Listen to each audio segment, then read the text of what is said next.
చెడు అలవాట్ల వల్ల మన జీవితం నష్టంలో ఉంటుంది. మనకి రోగాలు వస్తాయి, నెమ్మది ఉండదు. వాటి వల్ల దేవుడు సంతోషించడం, మనం దేవుని రాజ్యానికి ఫలించలేము.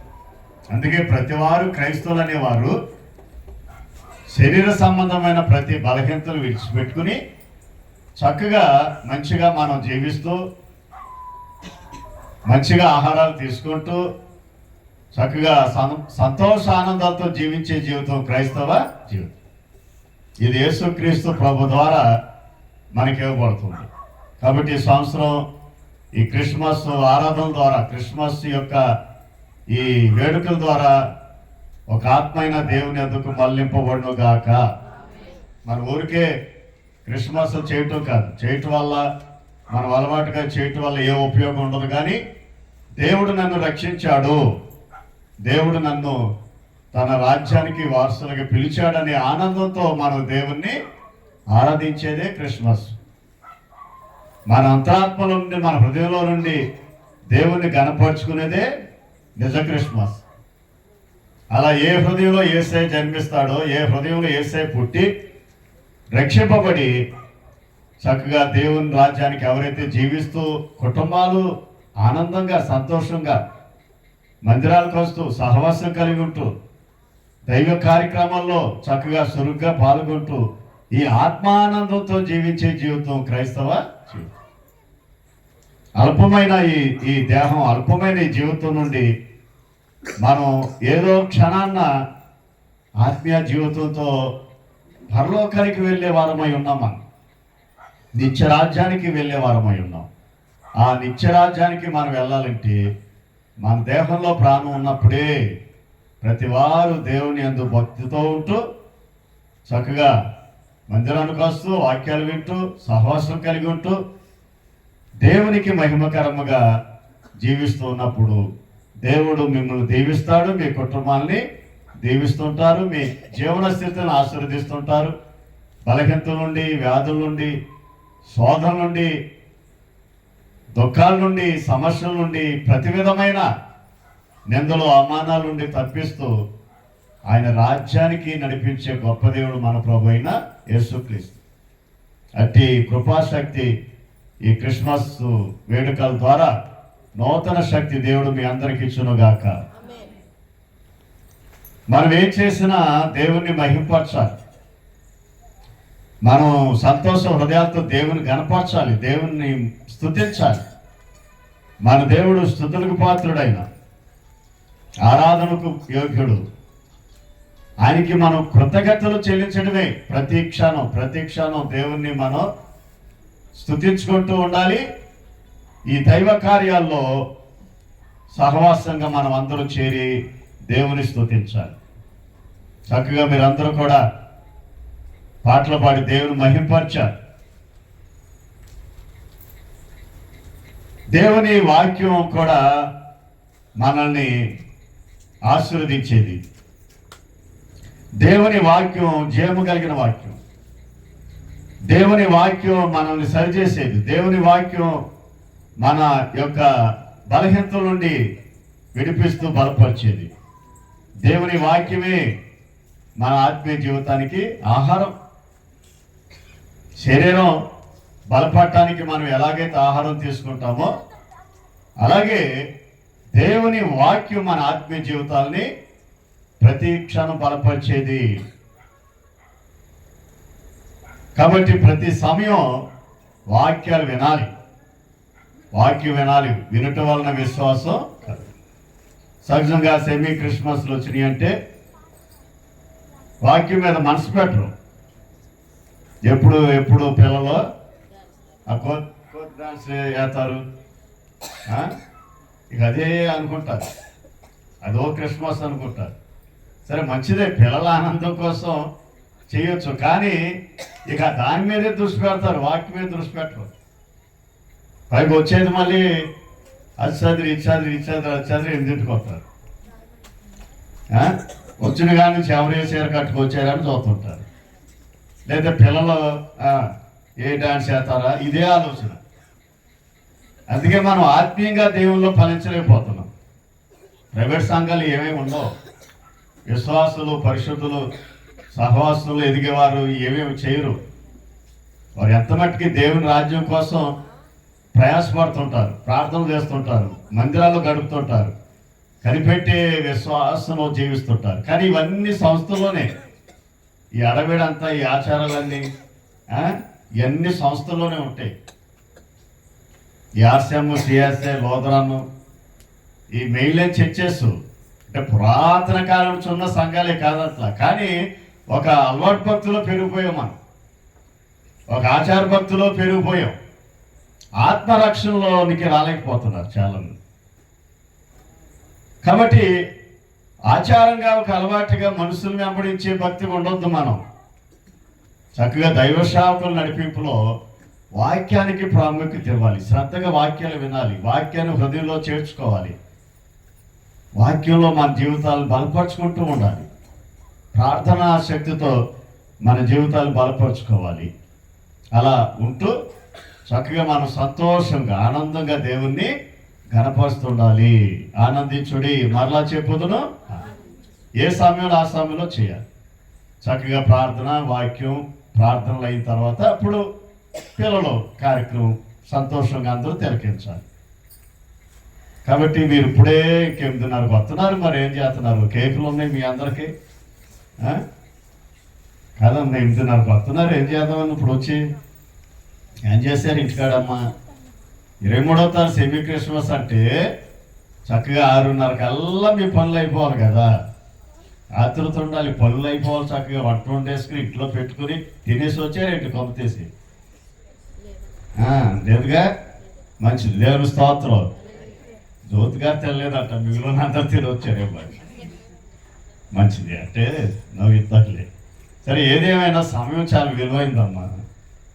అసలుకే చలికాలం, ఎంత త్వరగా వస్తే మనం అంత త్వరగా ఇంట్లోకి వెళ్ళొచ్చు కదా. ఇంకా పెద్దలు చక్కగా టెంట్ వేసారు, దేవునికి మహిమ. ఈ టెంట్ లేకపోతే ఈ పాటు కొనుక్కు వచ్చేసేది. మాకు స్టేజీ మంచిగా ఉంది. రాత్రి బేండోర్లో సెమీ క్రిస్మస్కి జరిగింది. మీ అందరూ వచ్చారు, వందనాలమ్మ. పక్కనే పెట్టుకొని రాకపోతే ఎంత సిగ్గమ్మ అసలు. మీకు తల్లి సంఘంలో జరిగే కార్యక్రమాలకి ఏం చేస్తున్నారు ఇంట్లో నాకు తెలియదు అసలు. సంవత్సరానికి ఒకసారి వచ్చే పండుగలు కదా, ఇక రోజు లెక్తో వండుకోవటం, తిట్టం, పడుకోవటం, ఇదే పనిగా. మళ్ళీ దేవుడు ఆయుసిస్తే వచ్చే సంవత్సరం. ఈలోపు యుద్ధం రాకపోతే పర్లా, ఏదో యుద్ధం వచ్చిందనుకో, ఏదో బాంబు చెల్లింగం పడిపోయిందనుకో, చెల్లింగ పాటలు బాంబు, ఏమైపోతాం అమ్మా. దేవునికి మహిమ, హల్లెలూయా.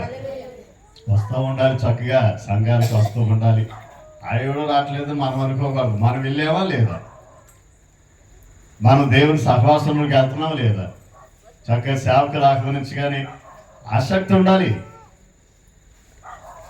రాత్రి ఎంతో గ్రాండ్గా జరిగింది.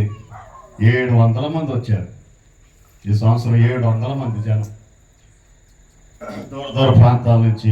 చాలా గ్రాండ్గా జరిగింది. దేవునికి మహిమ, హల్లెలూయా. రండి, ఎప్పుడన్నా ఏ కార్యక్రమం పెట్టినా రావాలి. చక్కగా మీ ఆయన గారిని బండి వేసుకురామంటే చిటిక్కి తీసుకొస్తాడు అక్కడికి. లేదంటే అశోక్ గారికి ఆటో ఉంది, కండియానా కొండలరావు, జానకండి గారు ఆటోలోనే చక్కగా ఫ్రీగా ఆటో పెట్టవచ్చు. 7 ఆటో పెడితే చక్కగా వచ్చేవాళ్ళు. సర్లే, ఈసారికి మీరు రాపోయిపోయారు. ప్రభు రాకడ ఆలస్యం ఏ కార్యక్రమంకైనా మీరు అందరూ రావడానికి ప్రయత్నం చేస్తారు. దేవుడు మిమ్మల్ని దీవించును గాక. లోకాసు వార్త 1వ అధ్యాయము కొద్ది మాటలు మనం శ్రద్ధగా విని కార్యక్రమానికి వెళ్దాం. క్యాండిల్ సర్వీస్ ఉంటుంది, కేక్ కటింగ్ ఉంటుంది, తర్వాత పిల్లల కార్యక్రమం ఉంటాయి. కాబట్టి పండగ కాబట్టి వాక్యం కొద్ది మాటలు శ్రద్ధగా వింటాం. 1వ అధ్యాయము 75వ వచనంలో 68 నుంచి 70. ఆయన తన ప్రజలకు దర్శనమిచ్చి వారికి విమోచన కలుగజేసెను. తన సేవకుడైన దావీదు వంశమునందు మన కొరకు రక్షణ శృంగమును అనగా మన శత్రువుల నుండి మనలను ద్వేషించు వారందరి చేతి నుండి తప్పించి రక్షణ కలుగజేసెను. Happy Christmas.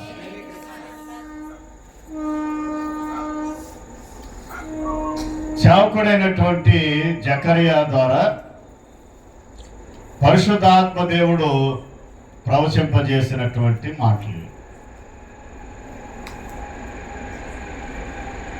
క్రిస్మస్ అంటే ఏదో విద్యుత్ అలంకారాలతో, స్టార్లతో, ట్రీలతో పెట్టేసుకుని మనం లోకరీతిగా చేసే కార్యములు కావు. ఇది ఆత్మ సంబంధమైన కార్యములు. క్రిస్మస్ అనగా క్రీస్తుని ఆరాధించు. మనం దేవుణ్ణి ఆరాధిస్తున్నాం. ఎలా ఆరాధించాలి? ఆత్మతో సత్యముతో ఆరాధించండి అన్నాడు యేసయ్య. ఎప్పుడైతే మనం యేసు ప్రభుని విశ్వసించి వాక్యాన్ని బట్టి జీవిస్తున్నామో ఆత్మ నడిపింపు ఉంటుంది. అప్పుడు మనం ఆత్మతో ఏ ప్రార్థన చేసినా మనం కృతజ్ఞతలు దేవుని చెల్లిస్తున్నా దేవుడు విని ఆశీర్వదించే దేవుడు. ఆత్మ లేనివాడు నావాడు కాదు. అంటే మనం ఆత్మతో ప్రార్థన చేయకపోతే, ఆత్మతో దేవుని స్తుతించకపోతే దేవునికి మహిమ కలగదు. మీరు అనుకోవచ్చు, ఒకవేళ మేము ప్రార్థన చేస్తున్నాం, మేము స్తుతిస్తున్నాం, మేము పరిచయం చేస్తున్నాం అని మేము ఎలా ఉన్నా పర్వాలేదు, దేవుడు దీవించేస్తున్నాడేమో అనుకుంటున్నారు. కానీ మనం బ్రతుకుతున్నామంటే కేవలం దేవుని కృపే.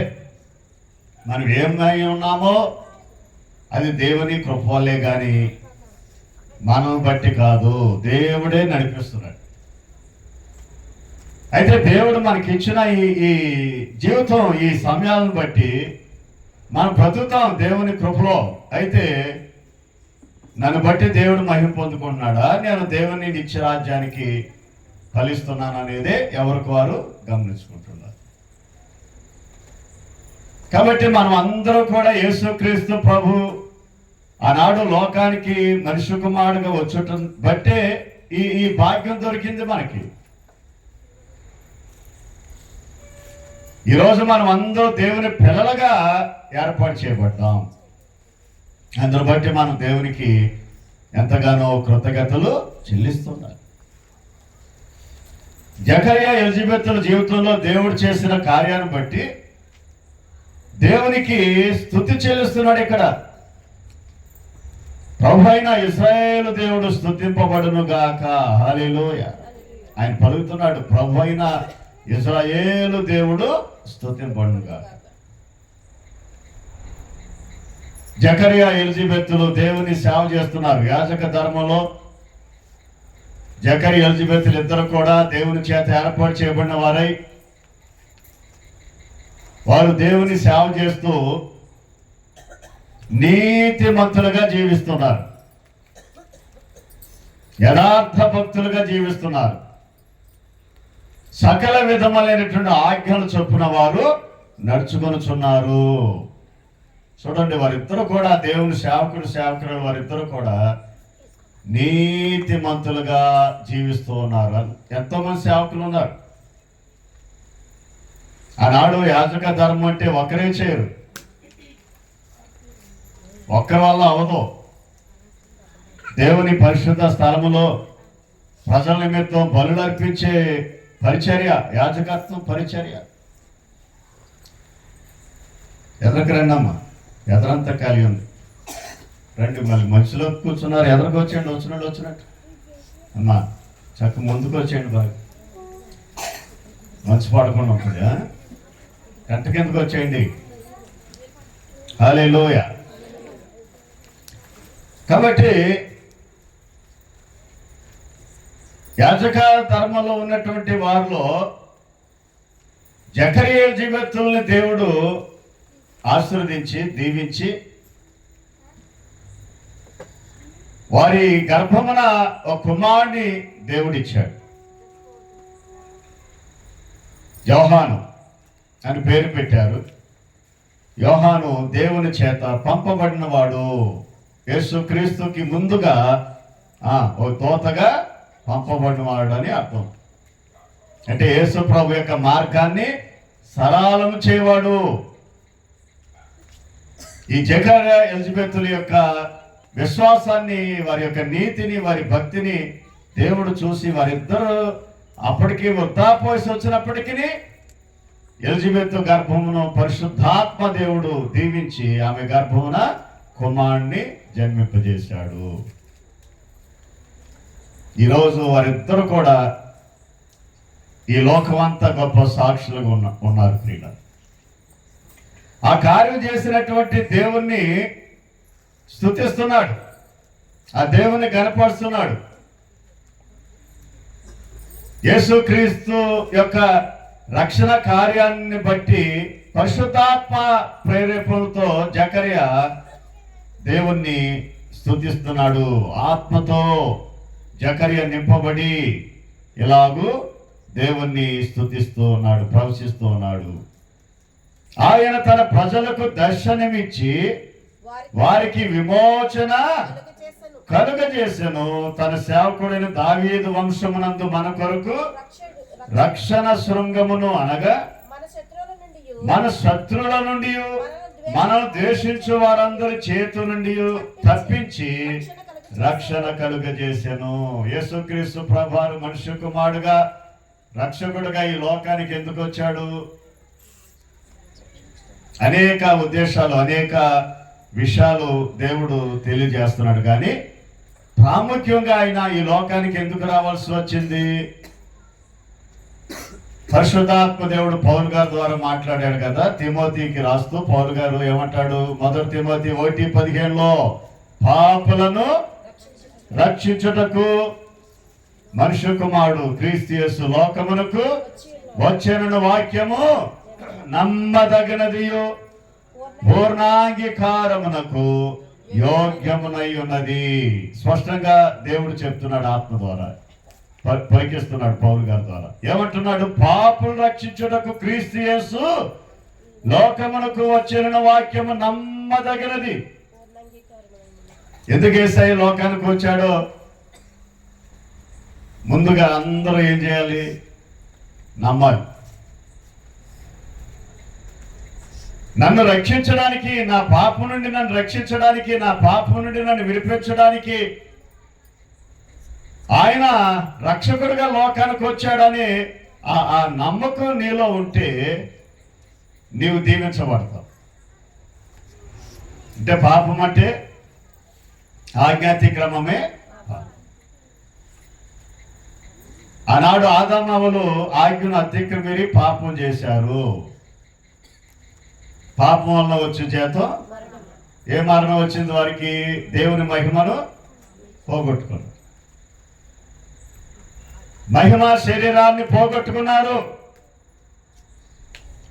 దేవునితో సహవాసం చేసి, దేవునితో మాట్లాడుతూ ఆనందంగా, సంతోషంగా జీవిస్తున్నటువంటి వారి బ్రతుకుల్లో శత్రువు మోసం చేసి వారిని పాపంలో పడవేశారు. పాపంలో వచ్చు జీతము మరణం. ఏ మరణం అది? మహిమా శరీరాన్ని పోగొట్టుకున్న మరణం. దేవుని సన్నిధిని పోగొట్టుకున్నారు. దేవుని చేతి నుండి దూరం అయిపోయారు. దేవుని యొక్క ఆనందం, సంతోషం, సహవాసాన్ని పోగొట్టుకున్నారు.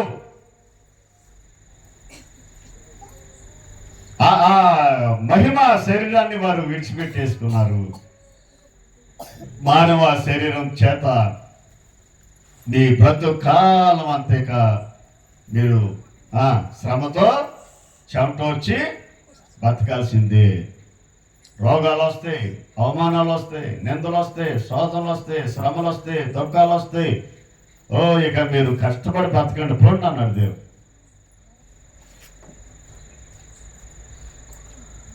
ఆనాడు నుండి ఈనాడు వరకు మనిషి భూమి మీద కష్టపడుకోవాల్సిందే. ఏ మహిమా శరీరాన్ని పోగొట్టుకున్నారో మరలా మహిమా శరీరాన్ని దేవుడు ఇవ్వటానికి లోకానికి దిగి వచ్చాను. దేవుని స్తోత్రం, హల్లెలూయా. ఏ మరణము చేత దేవునికి దూరస్తులయ్యారో ఆ మరణ బంధకాల నుండి విడిపించి మన కోసం సిలువలో ప్రాణం పెట్టి రక్షించిన దేవుడు మన ప్రభు అయిన యేసుక్రీస్తు. నశించిన దానిని వెదకి రక్షించుటకు మనిషి కుమారుడు లోకానికి వచ్చెను. లోకా 19:10 మనకు తెలుసు విషయాలు.